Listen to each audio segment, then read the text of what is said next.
Nous allons voir dans cette capsule comment se préparer à une évaluation sur une capacité inscrite au programme. Dans la première partie du programme de géographie, dans le cadre du thème 2 sur les échanges de marchandises, vous devez être capable de décrire le trajet d'un navire appartenant à une grande compagnie de transport maritime comme la CMA-CGM.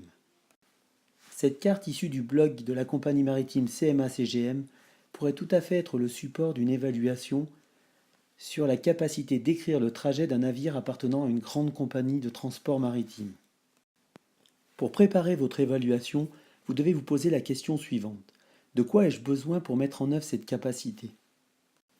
La capacité que nous visons exige la maîtrise d'autres capacités. Ainsi, il est indispensable de savoir localiser et situer, notamment quelques grands points de passage stratégiques tels que les canaux et détroits. Décrire le trajet de ce navire exige de maîtriser plusieurs repères géographiques. Nous allons voir lesquels. Il faut être capable de nommer le continent de départ, le continent d'arrivée, le continent qu'il longe. Il faut être également capable de nommer le nom de ce détroit, de ce canal, de ce détroit, l'océan traversé ici, le nom de celui qui l'emprunte là, le nom de cette mer également, et enfin de cet océan. Pour relier l'Asie à l'Europe, notre navire emprunte donc l'océan Pacifique, puis l'océan Indien, la mer Rouge, la mer Méditerranée, l'océan Atlantique et finalement la mer du Nord.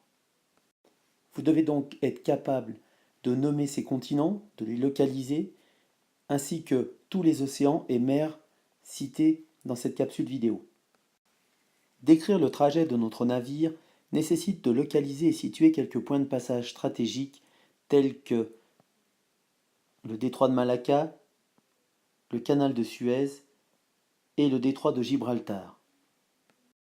Il est important de comprendre pourquoi ces points de passage sont stratégiques.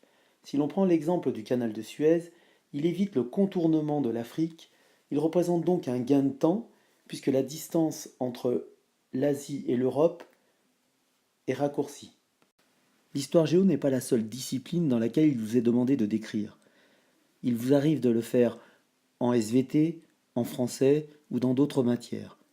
N'hésitez pas à réutiliser ce que vous avez appris dans ces disciplines. En histoire-géographie, on attendra des phrases rédigées correctement et si possible au présent. Le travail réalisé en cours de français vous est grandement utile. Ainsi, l'emploi de connecteurs logiques est important. Dans le cadre de la description d'un trajet, on utilisera des connecteurs logiques indiquant l'ordre, comme d'abord, puis, ensuite ou alors enfin.